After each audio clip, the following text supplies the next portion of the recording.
Wolf Kishner reduction. Wolff Kishner reduction में medium होता है, बेसिक मीडियम लिया जाता है। रिएजेंट होता है NH2NH2, KOH साथ में लिया जाता है, यानी बेसिक मीडियम लिया जाता है। रिएक्शन कैसे होती है? वही कार्बोनिल कंपाउंड की रिएक्शन है। इसमें कार्बोनिल कंपाउंड कन्वर्ट हो जाता है एल्केन में।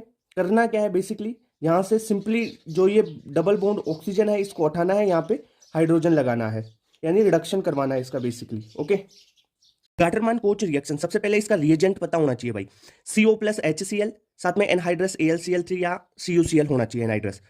ये तो रिएजेंट हो गए। अब रिएक्शन कैसे होगी? ये बेंजीन की रिएक्शन है। बेंजीन की रिएक्शन COHCl के साथ करवाते हैं ना, तो इस पे भाई ये स्टेप अप रिएक्शन है, इलेक्ट्रोफिलिक सब्सटीट्यूशन रिएक्शन है। यहाँ पे जो है CHO ग्रुप, जो एल्डिहाइड ग्रुप है वो आ जाता है। एल्डिहाइड ग्रुप, एक हाइड्रोजन रिप्लेस हुआ एल्डिहाइड ग्रुप से, तो CHO ग्रुप आ गया। तो ये रिएक्शन होगी Gattermann coach reaction. Gattermann reaction अलग है, कोच रिएक्शन अलग है, ध्यान रखना। ओके, तो इसे बोलते हैं गाटरमान कोच। नेम रिएक्शन है Clemmensen reduction. Clemmensen reduction basically acidic medium में होता है। इसका रिएजेंट होता है zinc amalgam plus concentrate HCl।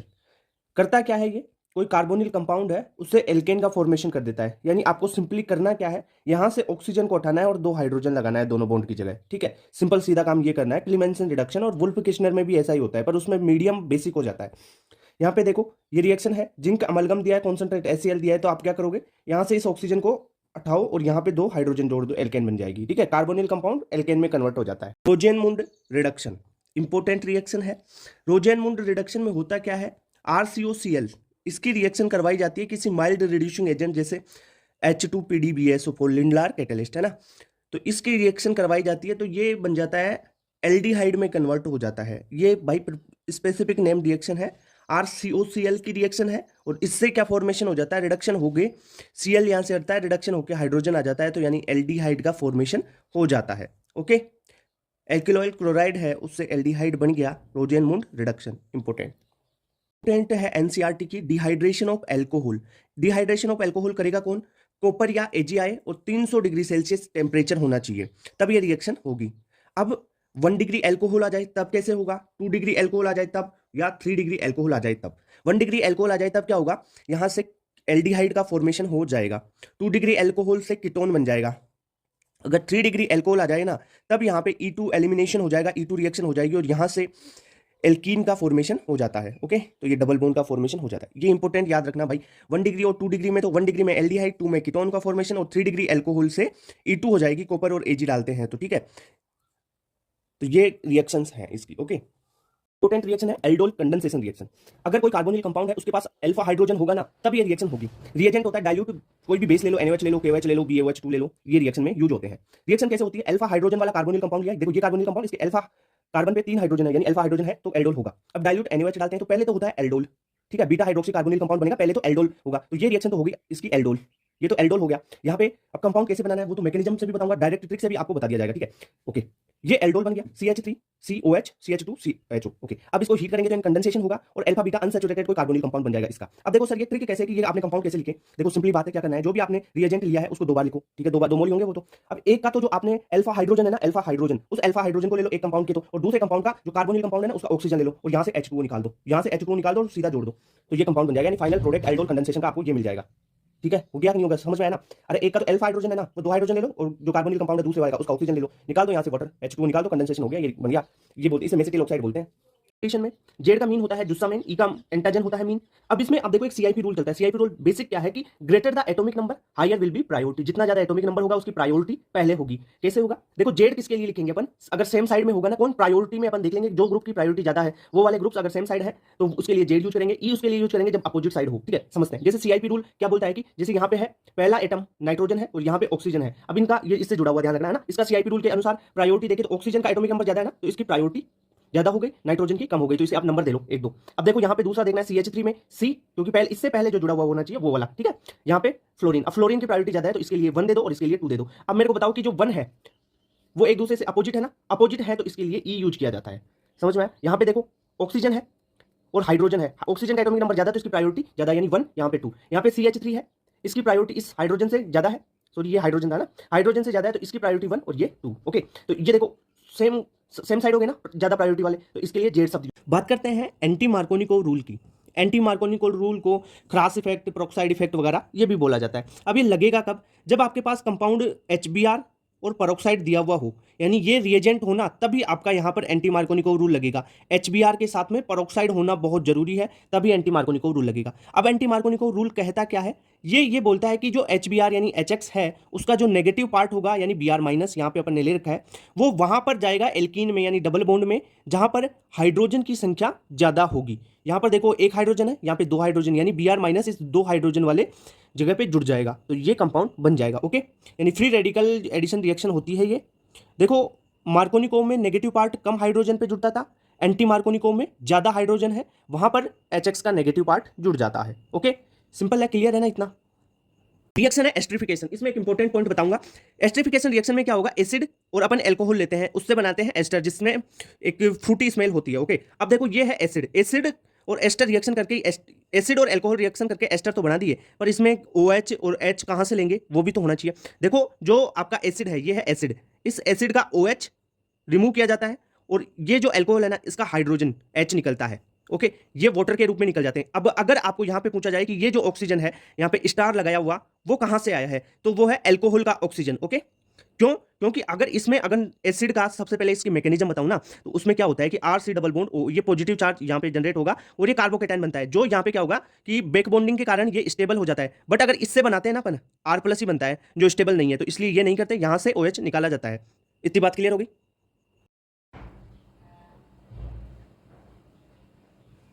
Test of phenol की बात करते हैं। फिनोल की रिएक्शन FeCl3 के साथ करवाएंगे तो एक स्पेशल कलर मिलता है, या ब्रोमीन वाटर के साथ करवाते हैं तो कुछ PPT मिलता है। तो यही टेस्ट है इसके, ठीक है। फिनोल की रिएक्शन FeCl3 के साथ करवाते हैं तो आपको जो कंपाउंड मिलता है FeOPH फेनिल 6 में आ जाएगा, ये 3- बाहर रह जाएगा, तो ये वॉयलेट कलर का होता है। ओके, ये वॉयलेट कलर का है, यानी यहाँ से टेस्टिंग हो जाएगी कि ये फिनोल है। अगर फिनोल में Br2H2O डालते हैं, यानी ब्रोमीन वाटर डालते हैं, तो ये क्या होगा कि जो है ऑर्थो पोजीशन और पैरा पोजीशन पे सब जगह क्या हो जाएगा? ब्रोमीन जुड़ जाएगा, और ये व्हाइट PPT होता है। Okay, mild oxidising agents. Mild oxidising agents करते क्या है? 1 डिग्री एल्कोहल को एल्डिहाइड में कन्वर्ट कर देते हैं, 2 डिग्री एल्कोहल को कीटोन में कन्वर्ट करते हैं, और 3 डिग्री एल्कोहल का तो ऑक्सीडेशन ही नहीं होगा। ओके, अब ये माइल्ड ऑक्सीडाइजिंग एजेंट्स कौन कौन से हैं? PCC यानी पाइरिडियम क्लोरोक्रोमेट, PDC पाइरिडिनियम डाइक्रोमेट। अगर CrO3 के साथ एसीटोन दिया जाए या CH2Cl2 दिया जाए, तो ये भी माइल्ड ऑक्सीडाइजिंग एजेंट्स की तरह काम करेंगे। एक स्पेशल रिएजेंट है, वो याद रखना आपको, CrO3 के साथ CH2Cl2 हो तो उसे कोलिन्स रिएजेंट बोलते हैं। ओके, देखो जो -I ग्रुप है, इनकी स्ट्रेंथ किसी ट्रिक से भी याद कर रखी होगी, मैंने स्ट्रेंथ भी यहाँ पे लिख दिया है। बेसिकली जो -I ग्रुप है वो करते क्या है? ये -I है, मतलब इलेक्ट्रॉन को विड्रॉ करते हैं, खींचते हैं इलेक्ट्रॉन को, उस बेसिस पे स्ट्रेंथ बनाई हुई है। सबसे ज्यादा NF3+ की, फिर NR3+ की, SR2+ की, NS3+ की, फिर NO2 SO3H, साइनाइड आ गया, एल्डिहाइड, फिर कीटोन, फिर कार्बोक्सिलिक एसिड, फिर हेलोजेंस आ गई। ओके, उसके बाद में ये ईथर आ गया, OH एल्कोहल आ गया, फिर ट्रिपल बॉन्ड NH2 और NR2। यहाँ पे ध्यान दे लेना भाई, NH2 NR2, और यहाँ पे NH3 है ये। ओके, बेंजीन आ गया, डबल बॉन्ड, लास्ट में हाइड्रोजन के बेसिस पे तो करते ही हैं। देखो जो एसिडिक स्ट्रेंथ जनरली बता देता हूँ कि जो -I ग्रुप होता है ना, उनके डायरेक्टली प्रोपोर्शनल होती है, और बेसिक स्ट्रेंथ +I ग्रुप के सीधे प्रोपोर्शनल होती है। तो ये एसिडिक स्ट्रेंथ में सर +I आ जाए तो डायरेक्ट इन्वर्सली प्रोपोर्शनल हो जाएगा, और बेसिक स्ट्रेंथ में -I ग्रुप आ जाए तो वो इन्वर्सली प्रोपोर्शनल हो जाएगा। ओके, बात करते हैं बेनेडिक्ट टेस्ट की। जो बेनेडिक्ट टेस्ट है उसमें रिएजेंट भी थोड़ा सा चेंज होता है फेलिंग से, अदरवाइज ये जो टेस्ट है ना, ये फेलिंग टेस्ट जैसा ही है। तो सारी चीजें क्या चेंज है और क्या सेम है वो भी बताने वाला हूँ। बेनेडिक्ट टेस्ट में बेनेडिक्ट रिएजेंट होता है aqueous CuSO4 plus sodium citrate.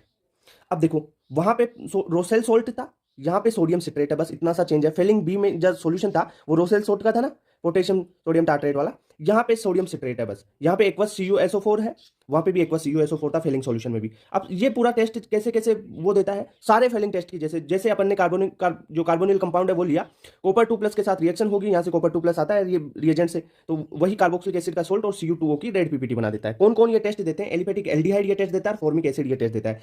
Aromatic aldehyde और कीटोन फेलिंग टेस्ट नहीं देते हैं। ओके, स्ट्रॉन्ग ऑक्सीडाइजिंग एजेंट्स ये क्या करते हैं? ये 1 डिग्री एल्कोहल को एसिड में कन्वर्ट कर देते हैं, और 2 डिग्री एल्कोहल को कीटोन में कन्वर्ट कर देते हैं। ओके, अब जो स्ट्रॉन्ग ऑक्सीडाइजिंग एजेंट्स है वो कौन कौन से हैं? अगर आपको KMnO4 हॉट एसिडिक दिया जाए, तो भी वो स्ट्रॉन्ग की तरह काम करेगा, या आपको एल्कलाइन KMnO4 साथ में हीट दे दी जाए तो भी वह स्ट्रॉन्ग ऑक्सीडाइजिंग एजेंट की तरह काम करेगा। साथ में K2Cr2O7 को एल्कलाइन मीडियम में और हीट दिया जाए तो भी वह स्ट्रॉन्ग ऑक्सीडाइजिंग एजेंट है, या हॉट एसिडिक K2Cr2O7 भी ये काम करेगा। जनरली आपको दिया जाता है concentrate HNO3 strong oxidising agent, या आपको एक्वस CrO3। देखो यहाँ पे CrO3 एक्वस मीडियम में, अगर CrO3 के साथ वाटर जुड़ जाए ना तो ये स्ट्रॉन्ग ऑक्सीडाइजिंग एजेंट्स होता है। ओके, या H2CrO4, इसका वाटर जोड़ के ये फॉर्मूला कर लो आप रिएक्शन करवा के, ठीक है। अगर CrO3 के साथ H2SO4 है तो उसे जोन्स रिएजेंट बोलते हैं, ये आपको याद रखना है। ओके, इतना क्लियर। नेम रिएक्शन है स्टीफन रिडक्शन। स्टीफन रिडक्शन में क्या होगा, RCN आ जाएगा, C triple bond CN alkyl nitrile, जो CN ग्रुप है उसका रिडक्शन होकर पहले इमीन वगैरह बनता है मैकेनिज्म में, और फिर उसका CHO में कन्वर्ट हो जाएगा ये SnCl2 प्लस HCl। यहाँ पे ध्यान रखना Sn प्लस HCl आए ना तब ये रिएक्शन नहीं होगी, SnCl2 प्लस HCl की प्रेजेंस में होगी। Okay, Stephen reduction. अगर आपको दिया जाए Sn प्लस HCl, भाई ये चीज अलग है, ये NO2 को किस में कन्वर्ट करता है, NH2 में, ये चीज अलग है। यहाँ पे स्टीफन नहीं होगी, यहाँ पे होती है साइनाइड आए उस पे साथ में SnCl2 प्लस HCl, फिर ये कन्वर्ट कर देता है एल्डिहाइड में इसको। ओके, जैसे PH C triple bond and आ जाए और SnCl2 देखो तो वहाँ पे CHO में कन्वर्ट कर दो उसे।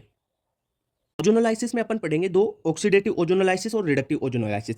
पहले अपन रिडक्टिव ओजोनोलाइसिस के बारे में देख लेते हैं। रिडक्टिव ओजोनोलाइसिस कब होता है, इसके लिए रिएजेंट कौन कौन से होते हैं, O3 प्लस CCl4 के साथ आपको जिंक दिया हुआ हो या वाटर दिया हुआ हो। ओके, जिंक मिल जाएगा या जिंक प्लस वाटर मिल जाएगा, या Me2S मिल जाएगा। Okay, dial methyl sulphoxide. Okay, ये मिल जाए, या O3 के साथ जिंक मिल जाए, यानी देखो जिंक आ रहा है ना, वहाँ रिडक्टिव होता है तो आपको जनरली जिंक मिलेगा, जिंक के साथ वाटर भी मिल सकता है।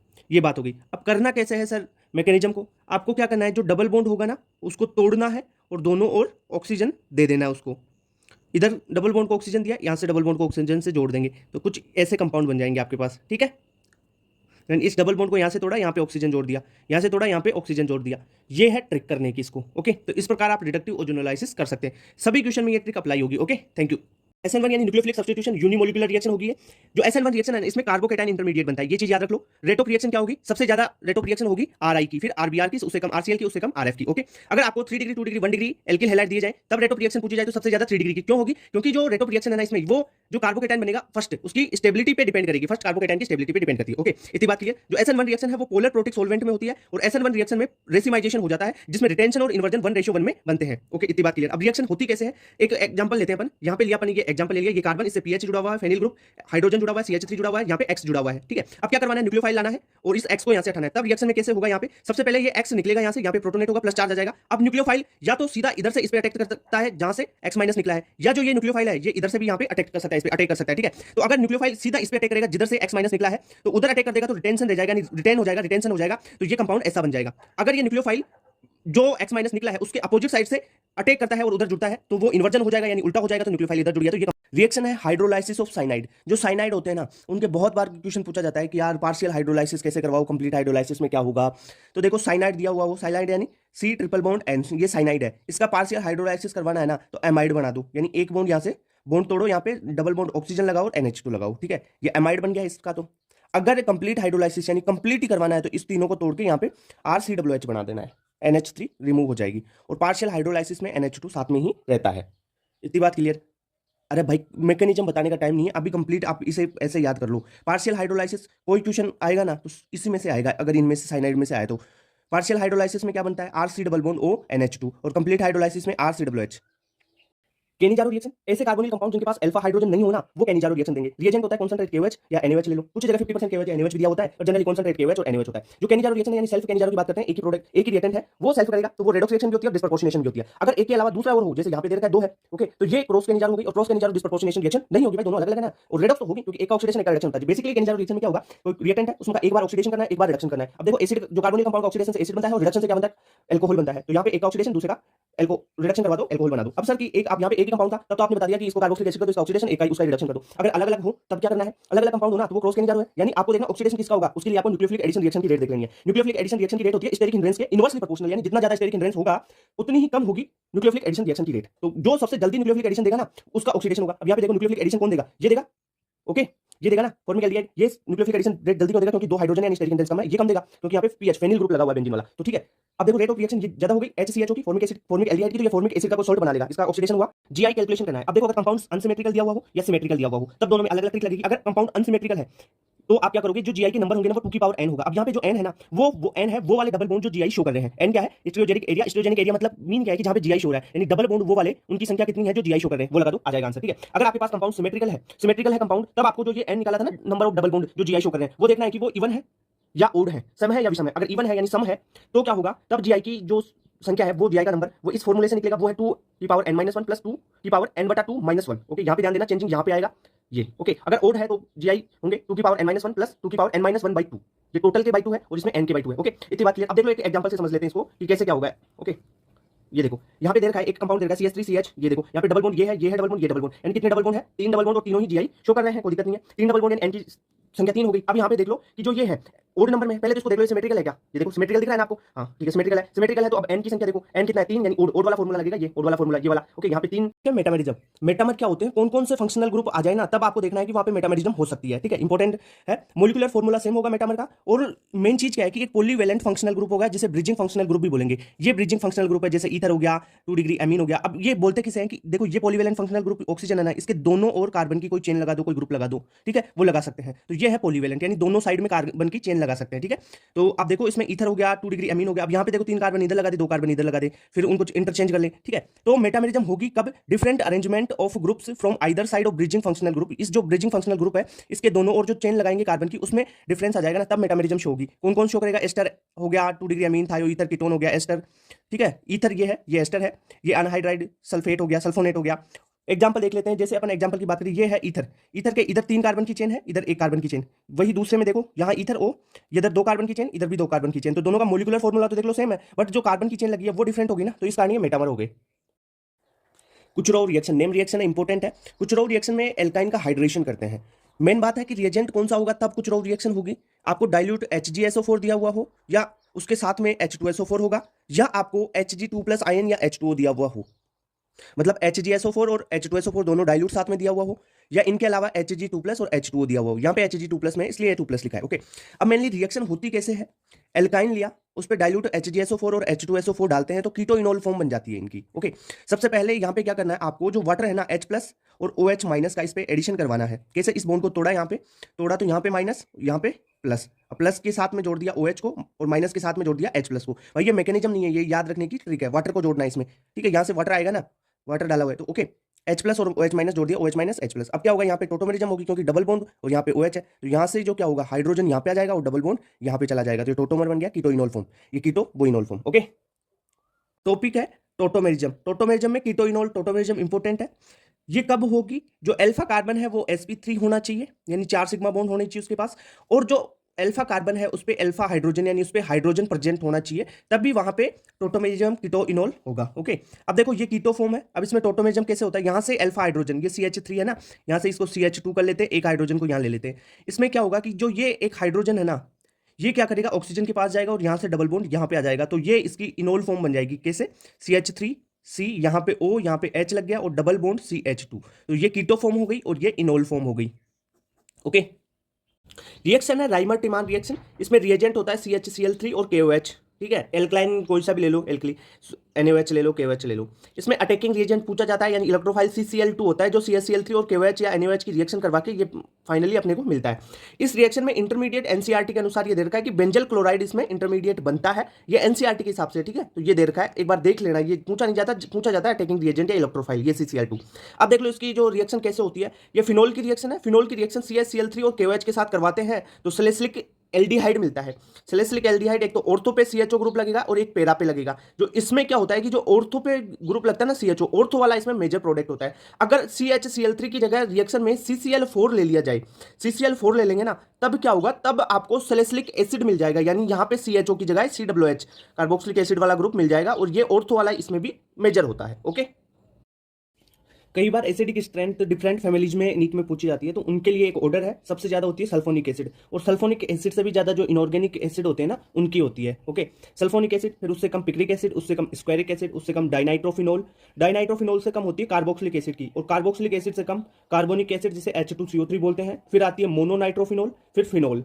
ओके, अब देख लो मेरी बात सुनो, फिनोल में अपन नाइट्रो ग्रुप लगाते जाते हैं ना, जैसे जैसे -M वाला ग्रुप लगाया, नाइट्रो ग्रुप लगाया, तो उसकी एसिडिक स्ट्रेंथ बढ़ती जाती है। वही सिस्टम यहाँ पे आप देख सकते हो। ठीक है, फिनोल के बाद में अमोनियम आता है, फिर मेथेनॉल आएगा, मेथेनॉल फिर वाटर, वाटर देखो, वाटर की कम होती है एसिडिक स्ट्रेंथ मेथेनॉल से, बट जो अदर एल्कोहल है ना मेथेनॉल के अलावा, जो उनसे ज्यादा एसिडिक होता है वाटर। फिर एल्काइन, NH3 अमोनिया, फिर डबल बॉन्ड एल्कीन, फिर एल्केन। ओके, रिएक्शन है कोलबेज रिएक्शन। ये कोलबेज इलेक्ट्रोलाइसिस रिएक्शन से बहुत अलग है। कोलबेज रिएक्शन में क्या होता है कि फिनोल लेंगे, फिनोल की रिएक्शन NaOH CO2 और एसिडिक मीडियम में करवाई जाती है, तो फिनोल से सैलिसिलिक एसिड मिल जाता है, यानी COOH ग्रुप ऑर्थो पोजीशन पे लग जाता है। अब लगता कैसे है, देखो ये रिएक्शन होती है ना, ये इलेक्ट्रोफिलिक एरोमेटिक सब्स्टिट्यूशन रिएक्शन होती है। और इसमें सब NaOH क्यों लिया अपन ने यहाँ पे, मेन चीज यही है, क्योंकि H+ भी ले रहे हो और NaOH भी ले रहे हो, तो क्यों लेते हैं, इसलिए लेते हैं क्योंकि जो फिनोल होता है ना, वो इलेक्ट्रोफिलिक एरोमेटिक सब्स्टिट्यूशन रिएक्शन के लिए कम रिएक्शन देगा, और जबकि ये जो फिनोल का आयन बना देंगे ना, फिनोक्साइड आयन, वो ज्यादा रिएक्शन के लिए एक्टिव रहेगा। ओके, तो अपन बात करें क्यों रहेगा उसकी भी बात कर लेते हैं, क्योंकि जो फिनोक्साइड आयन में O- बनेगा, और ये जो O- है इसका +m पावर ज्यादा होगा बजाय OH के। इतनी बात क्लियर। तो इसलिए पहले फिनोक्साइड आयन बनेगा, फिर वो रिएक्शन CO2 डालेंगे तो एसिडिक मीडियम में, फिर वो सैलिसिलिक एसिड बना के देगा। इतनी बात क्लियर होगी ना। ये कोलबे इलेक्ट्रोलाइसिस से अलग है भाई, ये कोलबे रिएक्शन अलग है, कोलबे इलेक्ट्रोलाइसिस अलग है, ठीक है। फिनोल से सैलिसिलिक एसिड का फॉर्मेशन। नेम रिएक्शन है कार्बिल एमीन रिएक्शन। इसे isocyanide test for 1 degree amine के लिए यूज किया जाता है। अब देखो आइसोसाइनाइड टेस्ट क्या है कि इसमें आइसोसाइनाइड बनता है 1 डिग्री एमीन से, और जिसकी फाउल स्मेल होती है। कैसे, ये 1 डिग्री एमीन ले ली। अब ये 1 डिग्री एमीन चाहे आप एरोमेटिक लो, एलिफेटिक लो, रिएक्शन होगी, ठीक है। CHCl3 और KOH की प्रेजेंस में रिएक्शन होगी। ये रिएजेंट आपको ध्यान रखना है, CHCl3 और KOH। यहां से बन जाएगा RNC, यानी एक कार्बन इंक्रीज हो गया, 1 कार्बन इंक्रीज हो गया, ध्यान रखना इस रिएक्शन में, यानी स्टेप अप रिएक्शन है ये, कार्बन की स्टेप अप रिएक्शन। ये जो RNC है, आइसोसाइनाइड बोलते हैं इसको। ये जो आइसोसाइनाइड है इसकी फाउल स्मेल होती है, बहुत गंदी स्मेल होती है, ठीक है। इस कारण ये 1 डिग्री एमीन के साथ ही रिएक्शन देता है, और ये 1 डिग्री एमीन का टेस्ट हो गया। ऑक्सीमर्क्यूरेशन डीमर्क्यूरेशन दिया हुआ हो, यानी इसमें आपको पहचानना कैसे है, पहले रिएजेंट देख लो, HgOAc2 H2O मिल जाए, साथ में NaBH4 तो जरूरी है। ओके, ये जो ऑक्सीमर्क्यूरेशन डीमर्क्यूरेशन है, इसमें एंटी एडिशन होता है, ये ध्यान रखना। एंटी एडिशन होगा तो रिएक्शन कैसे होगी, ये RCH डबल बॉन्ड CH2 आपका कंपाउंड है, इस पे आपको ये ऑक्सीमर्क्यूरेशन डीमर्क्यूरेशन का रिएजेंट डालना है, उसके बाद में आपको एक अल्कोहल मिल जाएगी, और वो अल्कोहल ये होगी। अब ये रिएक्शन कैसे हुई, इसकी मैकेनिज्म तो बहुत लेंथी है, पर एक ट्रिक से आप इसको सोल्व कर सकते हो। अब ट्रिक क्या है, OMDM में आपको वाटर का मार्कोनिकोव रूल के अनुसार जोड़ना है, बस इस पे। मार्कोनिकोव रूल क्या बोलेगा कि जो नेगेटिव पार्ट है वो कहां पे जुड़ेगा, जहां पे हाइड्रोजन कम हो। तो इसमें हाइड्रोजन कम कहां है, यहां है, तो RCH यहां पे जुड़ गया OH, और ये CH2। ओके, तो OH कहां पे जुड़ा, जहां पे हाइड्रोजन कम है, ये मार्कोनिकोव। बट ये ट्रिक है भाई, ये ध्यान रखना, ये है ट्रिक। मार्कोनिकोव रियल में इसमें लग नहीं रहा, ये तो अपन ने ट्रिक बनाई है कि जो OMDM में तो क्या होता है, वाटर का मार्कोनिकोव रूल के थ्रू आप एडिशन कर दोगे, और HBO हाइड्रोबोरेशन ऑक्सीडेशन में क्या करते हो, वाटर का एंटी मार्कोनिकोव रूल के थ्रू एडिशन कर देते। इतनी सी बात है भाई। ओके, हेल-वोलार्ड जेलिसन रिएक्शन, नीट में भी क्वेश्चन आया हुआ, इसे HVZ रिएक्शन भी बोलते हैं। ये रिएक्शन कार्बोक्सिलिक एसिड की रिएक्शन है। जब कार्बोक्सिलिक एसिड में अल्फा हाइड्रोजन होना, तब ये रिएक्शन होती है। रिएजेंट कौन सा है, रेड फास्फोरस के साथ कोई भी हेलोजन और वाटर। अब देखो रेड फास्फोरस के साथ हेलोजन वाटर आपने लिया रिएजेंट, को ऐसा कार्बोक्सिलिक एसिड ले लो जिसमें अल्फा हाइड्रोजन है। अब यहाँ पे कार्बोक्सिलिक एसिड, ये अल्फा कार्बन पे 2 हाइड्रोजन है, एक हाइड्रोजन को आपको निकालना है और वहां पे X लगाना है, बस सिंपल। इस रिएक्शन में यही काम है कि आपने जो अल्फा हाइड्रोजन है ना, उस एक अल्फा हाइड्रोजन को उठाओ और वहां पे X जोड़ दो। जो भी आपने रेड फास्फोरस के साथ X2 लिया है ना, Cl2 लिया तो Cl जोड़ोगे, Br2 लिया तो Br जोड़ोगे। ओके, तो ये अल्फा हेलो एसिड बन जाएगा। ये है हेल-वोलार्ड जेलिसन की रिएक्शन। फेलिंग टेस्ट, इसमें वही टाइप है कि रिएजेंट कौन है, रिएक्शन, और कौन कौन ये टेस्ट देगा। सबसे पहले फेलिंग टेस्ट की बात करते हैं कि जो फेलिंग सॉल्यूशन रिएजेंट होता है वो होता है फेलिंग A प्लस B का mixture. Fehling A plus Fehling B का मिक्सचर। फेलिंग A होता है एक्वस CuSO4। ये भी क्वेश्चन में पूछा जाता है कि फेलिंग A का सॉल्यूशन क्या होता है। फेलिंग B का सॉल्यूशन होता है रोसेल सोल्ट, जिसे सोडियम पोटेशियम टार्ट्रेट बोलते हैं। ओके, रिएक्शन कैसे होगी, कोई कार्बोनिल कंपाउंड है, कॉपर 2+ इसके साथ रिएक्शन करेगा, यहां से कार्बोक्सिलिक एसिड का सोल्ट बन जाएगा एक, और जो कॉपर है वो Cu2O के रूप में रेड पीपीटी निकाल देगा। ठीक है, अपन ने जो रिएक्शन पहले पढ़ी थी कि जो टोलेन टेस्ट है वहां पे Ag zero condition, zero oxidation state में चला जाता है ना, तब वो पीपीटी देता है सिल्वरी, ओके, व्हाइट पीपीटी। यहाँ पे ये रेड पीपीटी देगा। ओके, इतनी बात क्लियर। फेलिंग टेस्ट देता कौन कौन है कंपाउंड, अगर आपको एलिफेटिक एल्डिहाइड मिल जाए वो देंगे, एरोमेटिक एल्डिहाइड ये टेस्ट नहीं देते हैं, कीटोन ये टेस्ट नहीं देते हैं, फॉर्मिक एसिड ये टेस्ट देता है। यानी जनरल बेसिक बात करें तो एलिफेटिक एल्डिहाइड और फॉर्मिक एसिड ये टेस्ट देंगे, और कोई ये टेस्ट नहीं देता है। ट्यूशन पक्का आता है एक्सटेंसिव प्रॉपर्टी के एग्जांपल और इंटेंसिव प्रॉपर्टी के एग्जांपल्स से। ठीक है, कौन कौन से एग्जांपल रखना है पूरे नहीं, जो जो याद करना है वो भी बताने वाला हूं। यहाँ पे जो एक्सटेंसिव प्रॉपर्टी होती है वो मास पे डिपेंड करती है, उससे आप एग्जांपल्स का पता लगा लोगे। यानी जो प्रॉपर्टी मास पे डिपेंड करिए ना, वो एक्सटेंसिव का एग्जांपल हो गया। और इंटेंसिव प्रॉपर्टी जो मास पे डिपेंड नहीं करती है, वो जैसे टेंपरेचर हो गया, रिफ्रैक्टिव इंडेक्स हो गया। अब देखो एग्जांपल्स देखना है। एक्सटेंसिव प्रॉपर्टी, इसमें आ गया मास, मास पे डिपेंड कर रहा है, वॉल्यूम भी कर रहा है, जितनी भी एनर्जी है ना वो सारी एक्सटेंसिव प्रॉपर्टी में आएगी। हीट कैपेसिटी आ गया, इंटरनल एनर्जी आ गया, एंथैल्पी आ गया, गिब्स एनर्जी आ गया, एंट्रोपी आ गया, रेजिस्टेंस भी होता है ना, R बराबर रो L/A वाला सिस्टम। ठीक है, तो रेजिस्टेंस भी डिपेंड कर रहा है मास पे, तो ये एक्सटेंसिव हो गया। और ध्यान रखना ये इन चीजों को ध्यान रखना, एनर्जी का, हीट कैपेसिटी और internal energy, enthalpy, Gibbs free energy, यहां से क्वेश्चन आता है भाई। ठीक है, ये एग्जांपल देख लेना। इंटेंसिव के एग्जांपल्स हो गए, टेंपरेचर, रिफ्रैक्टिव इंडेक्स हो गया, मोलर मास हो गया, है ना, melting boiling point, conductivity, latent heat. और देखो इंटेंसिव में आपको याद रखना है कि जो मोलर हीट कैपेसिटी आ गई और जितनी भी कॉन्सेंट्रेशन टर्म्स है ना, जैसे मोलैलिटी, मोलैरिटी, नॉर्मेलिटी, ये ईएमएफ ऑफ सेल, सेल का जो ईएमएफ होता है ना, वो भी इंटेंसिव है। एक बात बताऊं, अगर कोई भी एक्सटेंसिव प्रॉपर्टी है उसमें एक्सटेंसिव से डिवाइड कर दो ना तो इंटेंसिव प्रॉपर्टी मिलती है। अगर देखो किसी भी प्रॉपर्टी की यूनिट आपको मिल जाए जूल में, कैलोरी में, तो वो है एक्सटेंसिव। अगर इसे पर मोल बना दिया जाए, पर ग्राम बना दिया जाए, तो ये इंटेंसिव हो जाती है। यानी देखो यहाँ पे मोलर हीट कैपेसिटी है ना, तो ये क्या है, इंटेंसिव है। स्पेसिफिक रिएक्शन है हाफमान ब्रोमाइड डिग्रेडेशन रिएक्शन। इसमें क्या होता है कि एक कार्बन कम वाला प्रोडक्ट मिलेगा अपने को। RC double bond O NH2 की रिएक्शन Br2KOH की प्रेजेंस में करवाते हैं तो RNH2 मिलता है। यानी इस रिएक्शन में करना क्या है, सिंपली मेरी बात सुनो, जो ये CO है ना, इसे निकाल देना है, इसे रिमूव कर देना बीच में से, आपको दिखते ही हटा देना इसको, और RNH2 ऐसे कैसे लगा देना है, ठीक है। CO को भगा देना है यहाँ से, भाग जा, Br2KOH के साथ मिल जाए तो। इस जो रिएक्शन है ना, इसमें इंटरमीडिएट जो NCERT है ना, उसमें दो क्वेश्चन में पूछा गया है, 2-3 दे रखे हैं, तो ये अपन मानते हैं कि जो ये नाइट्रीन है वो इंटरमीडिएट होता है, और एक ब्रोमाइड है ना वो भी बीच में बनता है, तो इसलिए इसको और इसको दो चीज आपको याद रख लेना। ओके, ये एक तो नाइट्रीन वाला और एक ब्रोमोमाइड, ये इंटरमीडिएट हो गए। अब रिएक्शन देखो, एग्जांपल देख लो, PHC double bond O NH2 Br2KOH, दिखते ही क्या करना, CO को भगा देना यहाँ से और जोड़ देना, PHNH2 हो गया। यहाँ से CO को निकाल दोगे तो Br2KOH के साथ ये बन गया। यानी इसमें एक कार्बन कम वाला प्रोडक्ट बनता है भाई। देखो ये CO निकल गया तो ये कार्बन निकल गया ना यहाँ से, तो एक कार्बन कम का प्रोडक्ट बनता है। ओके, प्लस एम इफेक्ट वाले ग्रुप कौन से हैं, माइनस एम इफेक्ट वाले ग्रुप कौन से, कैसे पहचाने इनको, तो उनके लिए सिंपल सी ट्रिक है। जो भी कंपाउंड है उससे जुड़ा हुआ जो एटम है आपका ग्रुप का, वो अगर उसके पास लोन पेयर प्रेजेंट है ना तो वो प्लस एम शो करेगा। अगर उस एटम के पास पाई बॉन्ड प्रेजेंट है, पहले पाई बॉन्ड होना चाहिए उसके बाद लोन पेयर हो जाए, कोई दिक्कत नहीं है, पाई बॉन्ड प्रेजेंट हो तब वो माइनस एम शो करेगा इफेक्ट, ठीक है। जैसे एग्जांपल अपन बात कर लेते हैं, OH है, यहाँ पे ऑक्सीजन पे लोन पेयर है, OH वाला ग्रुप, तो ये प्लस एम वाला हो गया। जैसे NH2 नाइट्रोजन पे लोन पेयर, प्लस एम वाला हो गया। अब यहाँ पे देखो डबल बॉन्ड पहले है ना, double bond oxygen, double bond oxygen, ये जुड़ा हुआ ग्रुप है, तो ये माइनस एम शो करेगा, ठीक है। पाई बॉन्ड आ जाए यानी डबल बॉन्ड, तो माइनस एम शो होता है। यहाँ पे देख लो, यहाँ पे तो भाई ये डबल बॉन्ड के साथ ऑक्सीजन जुड़ा हुआ है और यहाँ पे लोन पेयर भी है, तो पहले वो देखना है कि आपको जो ये कंपाउंड से जुड़ा हुआ है ना, जुड़ने वाला कार्बन, ये पहले किससे जुड़ा हुआ है, पाई बॉन्ड से या लोन पेयर से। तो इसके साथ डायरेक्टली अटैच पाई बॉन्ड है, यहाँ पे खुद के पास लोन पेयर नहीं है ना, तो पाई बॉन्ड को मानेंगे, वैलिड ये होगा, ठीक है। तो ये माइनस एम, यहाँ पे देखो पहले लोन पेयर है उसके बाद में पाई बॉन्ड है, तो यहाँ लोन पेयर पहले है ना, तो प्लस एम होगा क्योंकि लोन पेयर वाला लागू कर देंगे। ओके, इतनी बात क्लियर।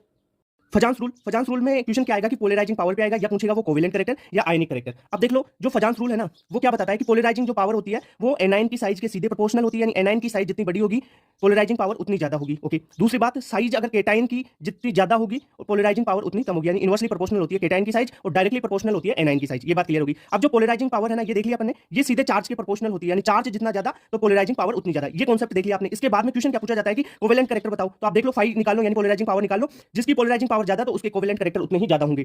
दूसरी बात, आयनिक करेक्टर पूछे तो यानी फाई ज्यादा, पोलराइजिंग पावर ज्यादा, तो आयनिक करेक्टर कम हो जाएंगे, घट जाएंगे, डिक्रीज हो जाएंगे। Okay, for example upon covalent character की बात करें SnCl2 और SnCl4 में, यहाँ पे फाई की तुलना कर लो, सबसे पहले फाई निकालो कि यानी फाई क्या होता है, चार्ज के डायरेक्टली प्रोपोर्शनल होता है। पहले अपन को चार्ज देखना होता है, ठीक है। चार्ज इसमें +4 है और यहाँ पे +2 है, तो यानी जिसमें ज्यादा, जितना ज्यादा चार्ज फाई उतना ज्यादा, और जितना ज्यादा फाई उतने ज्यादा कोवेलेंट करेक्टर, यानी कोवेलेंट करेक्टर SnCl4 में ज्यादा होंगे। अब यहाँ पे एक कॉन्सेप्ट और बता देता हूँ कि जिसमें जितने ज्यादा कोवेलेंट करेक्टर उसका मेल्टिंग पॉइंट कम हो जाता है। जनरली बात बोल रहा हूँ कि कोवेलेंट करेक्टर बढ़ने पर मेल्टिंग पॉइंट कम हो जाता है, तो यहाँ पे ये मेल्टिंग पॉइंट का ये कंपाउंड एरोमेटिक है, कौन से नॉन एरोमेटिक है, कौन से एंटी एरोमेटिक है। नीट में भी बहुत बार पीवाई आता है। देखो कॉन्सेप्ट समझो एरोमेटिसिटी का।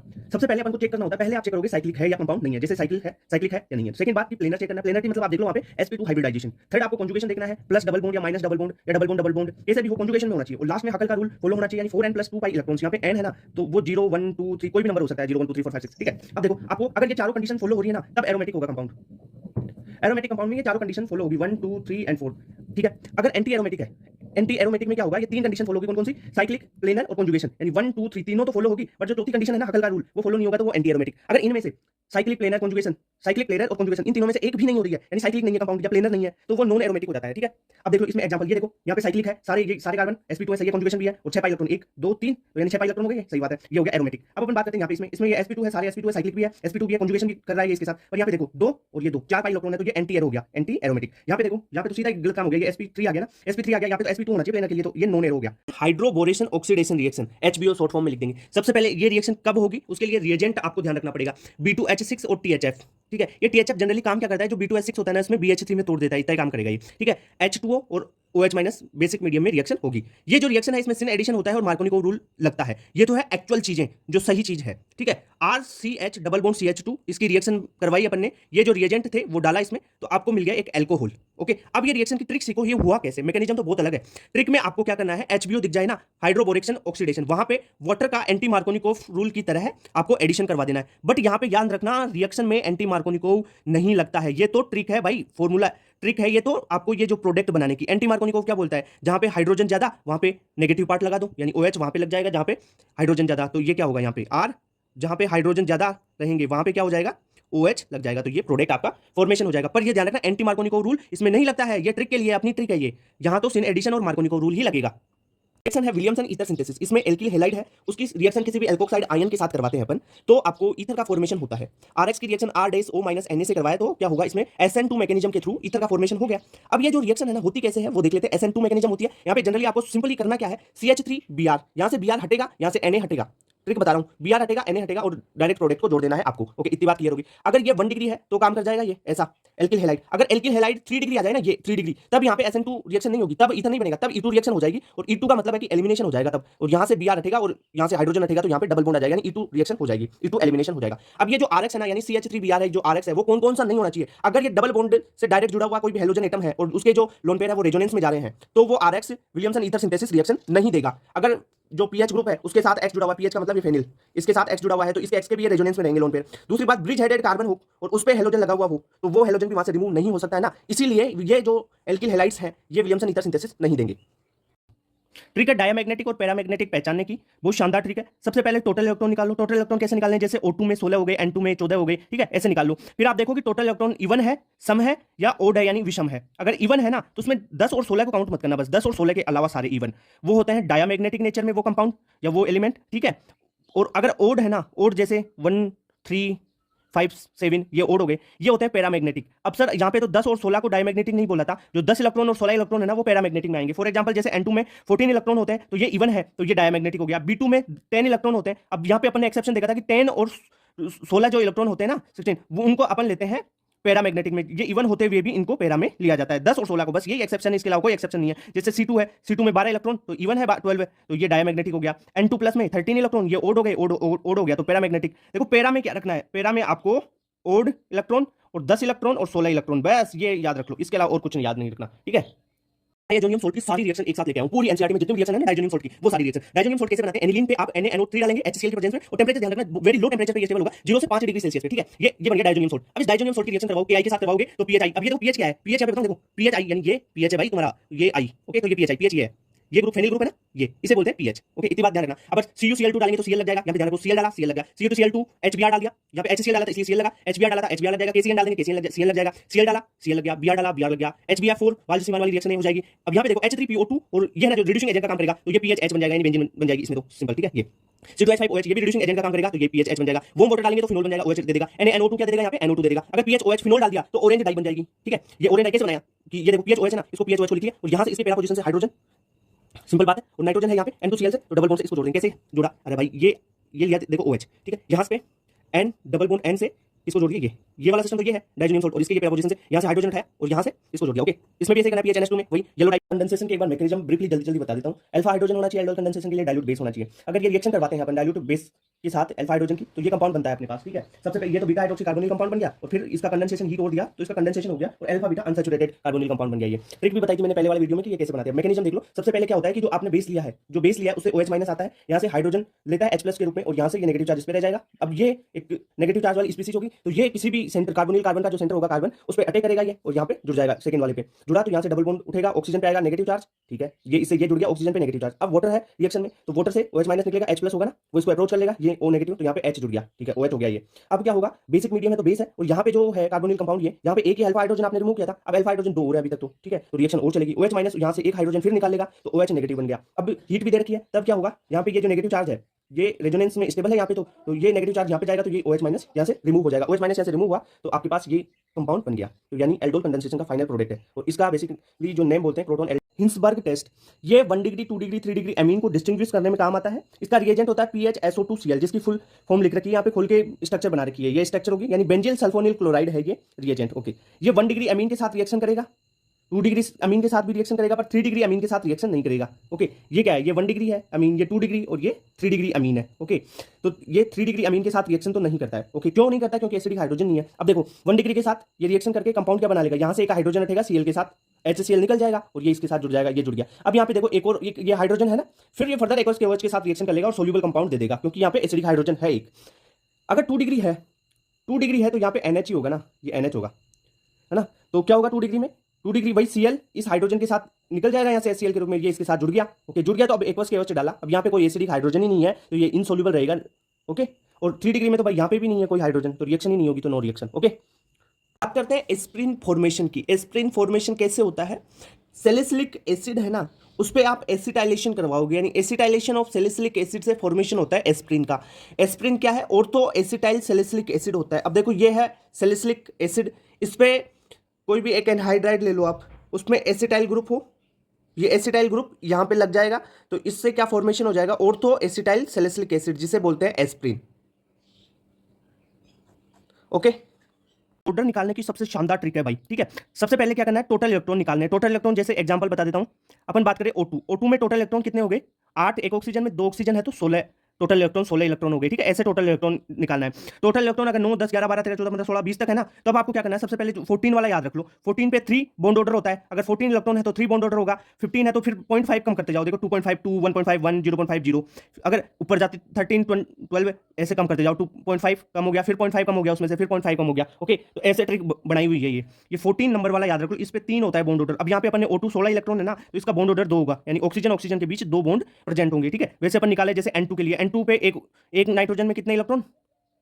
7, और 2 में कितने हो गए? 14, तो 14 इलेक्ट्रॉन है, तो 14 इलेक्ट्रॉन पे 3 बॉन्ड ऑर्डर हो गया इसका। ओके, किसी का भी निकाल लो, जैसे बोरोन का निकाल लो, B2 का निकाल लो बोरोन, इसमें कितने इलेक्ट्रॉन हो गए? 10 इलेक्ट्रॉन हो गए। 10 इलेक्ट्रॉन पे बॉन्ड ऑर्डर कितना होता है? 1 होता है। येलो, खत्म बात, सीधा। ग्रेबियल थैलेमाइड रिएक्शन, जो ग्रेबियल थैलेमाइड रिएक्शन है, ये 1 डिग्री एलिफेटिक एमीन की सिंथेसिस के लिए काम आती है। For preparation of 1 degree aliphatic होना चाहिए, ध्यान रखना, एलिफेटिक एमीन बनता है इससे। क्या होगा? थैलेमाइड लिया, थैलेमाइड बना लिया, ये थैलेमाइड है। थैलेमाइड की रिएक्शन KOH फिर RX से करवाओ, एल्किल हैलाइड, जो 1 डिग्री हुई है, ठीक है। और SN2 रिएक्शन होगी यहाँ पे RX के साथ। अब देखो पूरी मैकेनिज्म तो नहीं बता सकता, डायरेक्ट प्रोडक्ट बताऊंगा आपको कैसे बनाना है। ओके, अब यहाँ पे थैलेमाइड है, थैलेमाइड की KOH RX के साथ करवाई, RX 1 डिग्री लेना है, ध्यान रखना, तब 1 डिग्री एलिफेटिक एमीन बनेगी, और वही रिएक्शन होगी ग्रेबियल थैलेमाइड के लिए। फिर लास्ट में KOH डालेंगे, क्योंकि इसका सोल्ट भी बनाना होता है, इसलिए ये जो K है ना, ये यहाँ पे काम आएगा। ये देखो यहाँ पे बन रहा, तो ये क्या बन गया? पोटेशियम थैलेट बन गया ना, ये पोटेशियम थैलेट। आपको सिंपली क्या करना है? इसे यहाँ से तोड़ना है, इसे यहाँ से तोड़ना है, ठीक है। दोनों ओर ओके दे देना है, ओके ओके ओके कर देना। ओके, तो ये हो जाएगा, और साथ में बन जाएगा ये RX लिया ना, इससे RNH2 बन जाएगा, ये NH उसके साथ जुड़ जाएगा, एलिफेटिक 1 डिग्री एमीन बन गई। तो ये है ग्रेबियल थैलेमाइड रिएक्शन का मेन प्रोडक्ट। ओके, क्वेश्चन है मैच द फॉलोइंग का 2020 का, इसमें दे रखे ऑक्साइड और उनका नेचर। अब बेसिक, न्यूट्रल, एसिडिक और एम्फोटेरिक ऑक्साइड देखने हैं। सबसे पहले मैं आपको एक कॉन्सेप्ट बता देता हूं, एम्फोटेरिक कौन सा है, बेसिक कौन सा है, और जो न्यूट्रल कौन सा है। देखो न्यूट्रल आप याद रख लो, न्यूट्रल तो आप CO और NO को याद रख लो, ये 2 ही होते हैं न्यूट्रल आपके सिलेबस में, ठीक है। एम्फोटेरिक के लिए ट्रिक भी मैंने लिख रखी है यहाँ पे। सबसे पहले आप याद रखोगे tin, zinc, beryllium, aluminium, lead, gallium, cadmium, ठीक है। सुनो जरा, सुनो, ये वाली ट्रिक है, उसको आप याद कर सकते हैं। इसके बाद में अगर AS+2 मिल जाए आपको, Fe+3 मिल जाए, Sp+3 मिल जाए, ये भी एम्फोटेरिक होते हैं जनरली आपके, ये आपको याद रहनी चाहिए, इस ट्रिक से आप इसको याद रख सकते हैं। ये है एम्फोटेरिक। अब अपन बात करते हैं इनमें से न्यूट्रल, CO और NO। एक बात और बता देता हूं, अगर आप पीरियोडिक टेबल में लेफ्ट से राइट की ओर जाते हैं, क्या लेफ्ट से राइट की ओर जाते हैं, तो बेसिक नेचर होता है ना, बेसिक नेचर घटता जाता है, बेसिक नेचर घटता जाता है। इतनी बात क्लियर होगी। अब देखो CO दे रखा है, CO फर्स्ट में न्यूट्रल होता है, CO न्यूट्रल होता है, तो पहले में सेकंड, फर्स्ट में सेकंड, देखो फर्स्ट में सेकंड फोर्थ में, सीधा डायरेक्ट आंसर हो गया, कोई दिक्कत नहीं है। अब देखो यहाँ पे इसमें है एल्युमिनियम आ रहा है, एल्युमिनियम के ऑक्साइड कौन से होते हैं? एम्फोटेरिक, तो एल्युमिनियम Al2O3 का ऑक्साइड एम्फोटेरिक हो गया। ओके, अब जो है BaO और Cl2O3, अब इनमें देखना है कि कौन सा एसिडिक है और कौन सा बेसिक है। ओके, तो जो Cl2O7 है, Cl2O7, तो ये तो एसिडिक होता है, ये हो गया, और BaO का बेसिक होता है। यहां से आप ध्यान रख सकते हैं, लेफ्ट टू राइट। बहुत बार क्वेश्चन पूछा जाता है कि बॉन्ड एंगल बताओ। अब देखो इसकी सीधी सी ट्रिक है, 1 बाय 1 लगाना है, स्टेप बाय स्टेप फॉलो करना है। सबसे पहले आपको बॉन्ड एंगल देखना है ना, तो हाइब्रिडाइजेशन चेक कर लो। अगर किसी कंपाउंड की हाइब्रिडाइजेशन sp_i, sp2, sp3, तो sp का बॉन्ड एंगल ज्यादा होगा, sp2 का कम, sp3 का उससे कम, ये बात होगी। अगर हाइब्रिडाइजेशन सेम आ जाए भाई, सबसे पहले चेक करना हाइब्रिडाइजेशन फर्स्ट में। सेकंड आपको चेक करना है कि अगर हाइब्रिडाइजेशन सेम आ जाए तब लोन पेयर है या नहीं है। अगर सेंट्रल एटम पे लोन पेयर है तब कौन सा रूल लगेगा, या लोन पेयर नहीं है, तो अगर नहीं है ना लोन पेयर, तो बॉन्ड एंगल सेम हो जाएगा भाई। जो सेंट्रल एटम है उस पे लोन पेयर नहीं है तो बॉन्ड एंगल सेम हो जाएगा, जैसे BF3 और BCl3 दोनों का हाइब्रिडाइजेशन सेम, यानी हाइब्रिडाइजेशन सेम होते हैं, अपन ने लोन पेयर चेक किया, हाइब्रिडाइजेशन सेम, लोन पेयर भी सेम, तो बॉन्ड एंगल भी सेम हो गया। अपन बात करते हैं लोन पेयर अगर प्रेजेंट है सेंट्रल एटम पे, तो जितने ज्यादा लोन पेयर होंगे ना सेंट्रल एटम पे, बॉन्ड एंगल उतना ही कम होता जाएगा, ये बात। अगर लोन पेयर सेंट्रल एटम पे सेम आ जाए, लोन पेयर भी सेम हो गए, हाइब्रिडाइजेशन भी सेम हो गया, तब क्या करें सही भाई? तब आपको देखना है जो साइड एटम है ना उसकी साइज या सेंट्रल एटम की साइज देख लो, फिर काम हो जाएगा। फाइनल यहां पे आके रुक जाएगा मामला, यानी साइज जो सेंट्रल एटम की साइज है अगर वो बड़ी, सेंट्रल एटम की साइज बढ़ेगी तो बॉन्ड एंगल कम होगा। अगर जो साइड में एटम लगा हुआ है, जैसे साइड में यहाँ पे BF3 में F है, ये साइड एटम है, जो साइड एटम है अगर उसकी साइज ज्यादा होगी तो बॉन्ड एंगल भी ज्यादा हो जाएगा। ओके, ये ट्रिक याद रखना, वो शानदार ट्रिक है। एक साथ कार्बोक्सिलिक एसिड के सारे मेथड ऑफ प्रिपरेशन है, एक साथ सारे एनसीईआरटी के ध्यान रखना। अल्कोहल स्ट्रॉन्ग ऑक्सीडाइजिंग एजेंट डाल दो, कार्बोक्सिलिक एसिड में कन्वर्ट हो जाएगा। एल्डिहाइड में डाल दो स्ट्रॉन्ग ऑक्सीडाइजिंग एजेंट, या टोलेंस रिएजेंट डाल दो, फेलिंग रिएजेंट डाल दो, बेनेडिक्ट रिएजेंट डाल दो, तब ये कार्बोक्सिलिक एसिड बना लेता है। ठीक है, अपन ने पढ़ा था कि टोलेंस रिएजेंट कार्बोक्सिलिक एसिड का सॉल्ट बनता है, तो वही कार्बोक्सिलिक एसिड हो गया ना। कीटोन आ गया तो यहाँ पे पॉपअप रूल लग जाता है, और KMnO4 हीट दे दिया तो पॉपअप रूल के थ्रू ये बन गया एसिड, कार्बोक्सिलिक एसिड। अगर आप देखो बेंजीन है, उस पे चेन लगी हुई है, कार्बन की एक चेन है, और जो इस पर जो फर्स्ट कार्बन लगा हुआ है उस पे एक हाइड्रोजन, मिनिमम एक हाइड्रोजन हो ना, तब भी ये रिएक्शन कर जाएगा और उसको पूरी, चाहे 10 कार्बन की चेन हो, चाहे 20 कार्बन की चेन हो, चाहे 5 कार्बन हो, उसको COH ग्रुप में कन्वर्ट कर देता है, पूरी चेन को, आर चेन को, तो ये कन्वर्ट हो जाता है COH में, तो कार्बोक्सिलिक एसिड बन गया यहाँ पे भी। अब देखो जो साइनाइड है, इसका कंप्लीट हाइड्रोलाइसिस करेंगे ना तब बन जाएगा, पार्शियल में नहीं, पार्शियल में C डबल बॉन्ड ONH2 होता है, और यहाँ पे कंप्लीट हाइड्रोलाइसिस करवाए तो कार्बोक्सिलिक एसिड बन गया, ठीक है। जो एसिल क्लोराइड है या एनहाइड्राइड ले लो आप, एस्टर ले लो, NH2 ले लो, यहाँ से क्या होगा, ये तोड़ेगा, हाइड्रोलाइसिस करवाएंगे ना इसका, या तो एसिडिक में करवा लो, बेसिक में करवाओगे, मैकेनिज्म चेंज होगी, प्रोडक्ट सेम रहेगा, एसिडिक में करवाओ चाहे बेसिक में करवाओ, यहाँ से तोड़ देगा इसको, यहाँ पे OH आ जाएगा, एनहाइड्राइड को यहाँ से तोड़ देगा, एस्टर को यहाँ से तोड़ देगा, और जो एमाइड है इसे भी यहाँ से तोड़ देगा, ठीक है। इतनी बात क्लियर, इसमें भी ये बन जाएगा। अब अपन बात करें RMGX की रिएक्शन CO2 के साथ टेस्ट, इंपोर्टेंट टेस्ट है, 3 तरीके के क्वेश्चन आते हैं इसमें। टोलेंट रिएजेंट कौन सा है, दूसरा इसकी रिएक्शन पूछी जाती है, या थर्ड क्वेश्चन आता है कि जो इंपोर्टेंट है कि कौन कौन से कंपाउंड है जो ये टेस्ट देते हैं, ठीक है। तो टोलेंट रिएजेंट की बात करें तो अमोनिकल सिल्वर नाइट्रेट को टोलेंट रिएजेंट बोलते हैं। इसको बनाते कैसे हैं, NH4OH और AgNO3 का मिक्सचर लिया जाता है, उससे अमोनिकल सिल्वर नाइट्रेट मिल जाता है, यानी बेसिकली यहाँ से जो Ag है, सिल्वर है, वो +1 में मिलता है, ओके, जो रिएक्शन में काम आएगा आगे। इसकी रिएक्शन कार्बोनिल कंपाउंड से करवाते हैं, ओके। तब क्या होता है, एक तो कार्बोक्सिलिक एसिड का सोल्ट मिल जाएगा, और दूसरा Ag है ना, Ag +1 से 0 ऑक्सीडेशन स्टेट में चला गया, यानी Ag का तो क्या हो गया, रिडक्शन हो गया, और जो कार्बोनिल कंपाउंड था ये, इसका कार्बोक्सिलिक एसिड का सोल्ट बनके ऑक्सीडेशन हो गया, ओके। तीसरा क्वेश्चन आता है कि कौन कौन कंपाउंड हैं जो ये टेस्ट देंगे, तो एलिफेटिक एल्डिहाइड मिल जाए आपको, वो टोलेंट टेस्ट देता है, एरोमेटिक एल्डिहाइड टोलेंट टेस्ट देता है, और जो फॉर्मिक एसिड है HCOH वो भी ये टेस्ट देता है। अगर आपको कीटोन मिले कहीं पे तो ध्यान रखना, कीटोन टोलेंट टेस्ट नहीं देते हैं, ओके। एमीन्स की बेसिक स्ट्रेंथ पे क्वेश्चन आता है, जनरली गैस फेज और एक्वस मीडियम में क्वेश्चन पूछा जाता है। एक्वस मीडियम में भी अगर एमीन के साथ CH3 ग्रुप लगे हुए हों या C2H5 ग्रुप लगे हुए हों तब देखना है। तो अगर गैस फेज में कंपाउंड दिया हुआ है और बेसिक स्ट्रेंथ पूछी जा रही है एमीन्स की, ये एमीन्स के लिए फॉर्मूला लागू है, ठीक। तो 3 डिग्री की सबसे ज्यादा, फिर 2 डिग्री की, फिर 1 डिग्री की, ओके। ये होगी basic strength in gas phase. अगर एक्वस मीडियम दे रखा है और कंपाउंड CH3 लगा हुआ है, यानी एमीन्स के साथ CH3, जैसे 2 डिग्री में क्या होगा, NH, यहाँ पे CH3, यहाँ पे CH3, ये 2 डिग्री हो गया। 1 डिग्री मतलब NH2, यहाँ पे CH3, ये हो गया 1 डिग्री आपका, है ना। और 3 डिग्री के लिए बात करें तो NCH3, ये CH3 और ये CH3, ये 3 डिग्री हो गया, ठीक है। ऐसे होते हैं। तो ये 213 नंबर याद रखना है जब CH3 हो, जब C2H5 हो तो 231 याद रखना है, ठीक है। ये हो गई इनकी बेसिक स्ट्रेंथ। देखो ट्रिक याद बताऊं क्या इसमें, एक्वस मीडियम में आपको 2 डिग्री की तो सबसे ज्यादा रखनी है दोनों में ही, ठीक है। अगर CH3 है यानी छोटा है तो 13 नंबर 13, अगर C2H5 यानी बड़ा है तो 31, ओके। इतनी बात क्लियर। नाइट्रेशन, एनिलीन है, नाइट्रेशन करवाना है, HNO3 + H2SO4, यहाँ से NO2 जुड़ेगा इस पे। अब कैसे जुड़ेगा देखो, ये जो NH2 है ना, ये ऑर्थो पैरा डायरेक्टिंग होता है, तो ऑर्थो पे जुड़ गया, पैरा पे जुड़ गया। पर सर यहाँ पे तो ये जो मेटा प्रोडक्ट है ना, ये 47% ये भी बनता है। मेटा प्रोडक्ट क्यों बनता है, इसका कारण बताऊं, जो NH2 ग्रुप है वो ऑर्थो पैरा डायरेक्टिंग है, कोई बात नहीं है, बिल्कुल सही है। पर ये NH2 है ना, ये एनिलीन है ना, ये एसिडिक मीडियम में है, तो एसिडिक मीडियम में ये क्या बनाता है, एनिलीनियम आयन बन गया, ये एनिलीनियम आयन बन गया ना, ये तो यहाँ पे NH3+ ये मेटा डायरेक्टिंग ग्रुप हो जाता है, इस कारण ये 47% मेटा प्रोडक्ट भी बनता है इसमें। ये बहुत बार क्वेश्चन पूछा जाता है भाई, रीजन भी पूछा जाता है, ये रीजन भी पूछा जाता है। और यहाँ पे एनिलीन है ना, ये HNO3 H2SO4 ये दिया, यहाँ पे ऑर्थो, पैरा और मेटा तीनों प्रोडक्ट बनाने, 2% ऑर्थो होता है, 51% पैरा होता है और 47% मेटा होता है। अक्सर क्वेश्चन पूछा जाता है कि एल्केन दी जाती है और उसमें डायरेक्ट स्ट्रक्चरल आइसोमर पूछे जाते हैं। अब देखो अगर वहां पे आप स्ट्रक्चरल आइसोमर बनाने लग गए ना तो टाइम बहुत लगेगा, इसलिए एक ट्रिक बनाई हुई है, वो आप याद करके जा सकते हैं स्ट्रक्चरल आइसोमर के लिए, ओके। तो देखो CH4 आ जाए तो स्ट्रक्चरल आइसोमर 1 होगा, C2H6 आए तब 1 होगा, C3H8 आ जाए तब 1 होगा, ओके। वैसे चलते जाओ, C4 C5 C6 C7 C8 C9 C10, okay. अब ट्रिक याद कर लो, 3 बार 1 लिखना है, फिर 2 3 और 2 + 3 5 आ गया, फिर 9 × 2 18, फिर 35 और फिर 75, ये टोटल आइसोमर बन जाएंगे इनके, ओके। तो इस प्रकार इस ट्रिक को आप कैलकुलेट कर सकते हैं। सोल्युबिलिटी प्रोडक्ट से एक क्वेश्चन कंफर्म होता है। सोल्युबिलिटी जो प्रोडक्ट है वो अपन स्प्रिंगली सोल्यूबल सॉल्ट्स के लिए यूज करते हैं। ये सोल्युबिलिटी को मोल पर लीटर में आपको लेना है, यहाँ पे अगर ग्राम पर लीटर हो ना तो भाई इसको मोल पर लीटर में चेंज कर लेना, क्योंकि ग्राम पर लीटर में आपको सोल्युबिलिटी नहीं लेनी है। फॉर एग्जांपल अपन बात करते हैं सोल्युबिलिटी कैसे निकालते हैं, क्वेश्चन कैसा आएगा नीट में, AgCl है वो Ag+ और Cl- में टूटा, किसी टी टाइम पर आपको सोल्युबिलिटी निकालनी और Ag+ की जो सोल्युबिलिटी है वो S रहेगी और Cl- की S है, तो Ksp निकालना। मेन क्वेश्चन Ksp का पूछा जाता है, सोल्युबिलिटी जो कांस्टेंट, इसका सोल्युबिलिटी प्रोडक्ट का जो कांस्टेंट होता है ना वो पूछा जाता है। तो Ksp क्या होता है, Ag की कंसंट्रेशन बटा इसकी कोई भी स्टोइकियोमेट्री कोएफिशिएंट होना तो उसको पावर में लगा दो, ठीक है। Ag की कंसंट्रेशन इंटू Cl की कंसंट्रेशन जो सोल्युबिलिटी है वो है, ठीक है। S इंटू S कर दिया तो S स्क्वायर आ गया, तो Ksp हो गया S²। फॉर एग्जांपल जैसे आपके पास कोई सॉल्ट है A2B, सॉलिड है ये टूटेगा किसमें, 2A+ में और B-2 में। अब यहाँ पे देखो 2A+ यानी इसकी सोल्युबिलिटी क्या होगी, 2S है। अब 2S है तो Ksp निकालो सर इसका, Ksp कैसे निकालना है, देखो इसकी सोल्युबिलिटी, इसकी कंसंट्रेशन 2S लिख लिया और इसकी स्टोइकियोमेट्री कितनी है 2 है ना, तो इसको 2 को पावर में लगा दोगे इसके, ओके। यहाँ पे तो S ही है तो S तो यानी 4S³ हो जाएगा। जैसे A3B का निकाले तो 3A हो जाएगा, B-3 है तो यहाँ पे 3S हो गया, ये S है तो 3S की देखो स्टोइकियोमेट्री कोएफिशिएंट 3 है ना, तो 3 को इसके पावर में लगाओगे 3S इंटू S तो ये 27S4 हो जाएगा।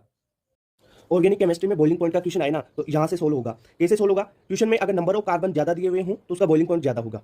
अगर ब्रांचिंग हो जाए यानी ब्रांच हो जाए, जैसे अपन ने ब्रांच यहाँ पे ये ब्रांचिंग हो गई कार्बन में, तो उस ब्रांचिंग वाले की घट जाती है बॉइलिंग पॉइंट। जितनी ज्यादा ब्रांच होगी बॉइलिंग पॉइंट इनवर्सली प्रोपोर्शनल होता है उसके। ओके, अब बात करें कि inter hydrogen bond, polar non polar, इनमें सबसे ज्यादा किसका होगा वो बात कर लेते हैं। जैसे एनसीईआरटी में दे रखा है कि एल्कोहल का ईथर से ज्यादा होता है। क्यों? क्योंकि जो एल्कोहल है इसमें OH ग्रुप है ये, और यहाँ पे इंटर हाइड्रोजन बॉन्डिंग हो सकती है, किसी दूसरे एल्कोहल के साथ ये इंटर हाइड्रोजन बॉन्डिंग कर सकते हैं। ये बात हो गई। ईथर का है एल्केन से ज्यादा। एल्केन में तो देखो नॉन पोलर है, यहाँ पे ईथर में ऑक्सीजन आ गया तो पोलरिटी हो जाती है ना, तो इस कारण ये पोलर है, तो इसका बॉइलिंग पॉइंट एल्केन से ज्यादा हो गया। ये बात तो समझ लो। पूरी लिस्ट भी बता दूंगा कि किसमें कितना ज्यादा है। अब देखो जो एक क्वेश्चन और आता है PYQ में भी आया हुआ है कि इंटर मोलिकुलर हाइड्रोजन बॉन्डिंग और इंट्रा मोलिकुलर हाइड्रोजन बॉन्डिंग। अब देखो यहाँ पे है ये पैरा पोजीशन पे NO2 और यहाँ पे ऑर्थो पे जो पैरा पे है वो करेगा इंटरमोलिकुलर हाइड्रोजन बॉन्डिंग किसी दूसरे के साथ। ये इसके साथ तो कर नहीं सकता ना, कोई दूसरा ऐसा कंपाउंड पैरा वाला प्रोडक्ट होगा उसके साथ होगा। अब यहाँ पे ऑर्थो पे है तो ये देखो यहाँ से OH है और ऑर्थो पे NO2 लगा हुआ है, तो ये इसके साथ कर लेगा। रिएक्शन है SN2, न्यूक्लियोफिलिक सब्स्टिट्यूशन बाइमोलिकुलर रिएक्शन होती है। इसमें क्या होता है कि SN2 रिएक्शन में ट्रांजिशन स्टेट बनती है, जैसे ट्रांजिशन स्टेट, बॉन्ड फॉर्म हो रहा है एक साइड से बॉन्ड ब्रेक हो रहा है। ओके, ये जो SN2 रिएक्शन है इसकी रेट ऑफ रिएक्शन वही SN1 की जैसे अगर एल्किल फ्लोराइड में देखा जाए तो RF की सबसे कम फिर सबसे ज्यादा होगी RI की। ओके, एल्किल आयोडाइड की।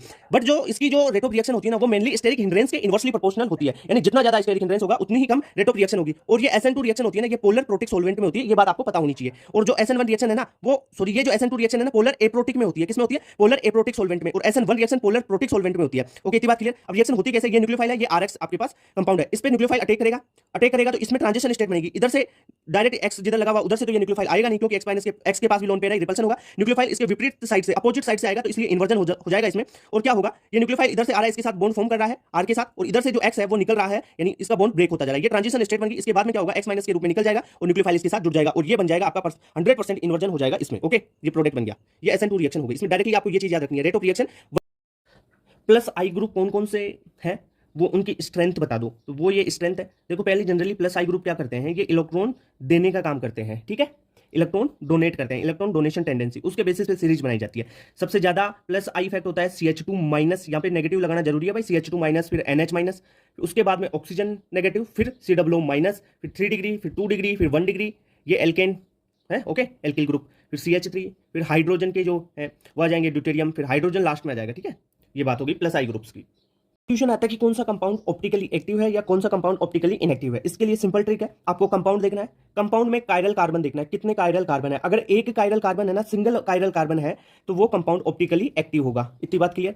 अगर आपने जो कंपाउंड लिया है उसमें एक से ज्यादा कायरल कार्बन हो तो अब आपको देखना है POS और COS, ठीक है, प्लेन ऑफ सिमेट्री और सेंटर ऑफ सिमेट्री। अगर कंपाउंड एलिसाइक्लिक हो, एलिसाइक्लिक में तो सेंटर ऑफ सिमेट्री होगी नहीं ना भाई, सेंटर ऑफ सिमेट्री नहीं होती है, वो सेंटर ऑफ सिमेट्री मिलेगी ओनली साइक्लिक कंपाउंड्स में। तो आपको COS तो साइक्लिक कंपाउंड में देखना है, एलिसाइक्लिक है उसमें देखना है आपको POS। अगर प्लेन ऑफ सिमेट्री नहीं है तो वो कंपाउंड ऑप्टिकली एक्टिव होगा। ओके, अगर साइक्लिक कंपाउंड है उसमें POS भी नहीं है और COS भी नहीं है तो भी वह ऑप्टिकली एक्टिव होगा। अगर POS यहाँ पे प्रेजेंट आ जाए तो ऑप्टिकली इनएक्टिव हो जाता है। यहाँ पे POS में या COS दोनों में से कोई सी भी एक प्रेजेंट हो जाए ना तब भी ये ऑप्टिकली इनएक्टिव हो जाएगा। ओके, इतनी बात क्लियर। मतलब कायरल कार्बन देखना, अगर 1 कायरल कार्बन है तो ऑप्टिकली एक्टिव, एक से ज्यादा कायरल कार्बन है तब देख लेना आप एलिसाइक्लिक है यानी खुली चेन है या साइक्लिक है। खुली चेन है तो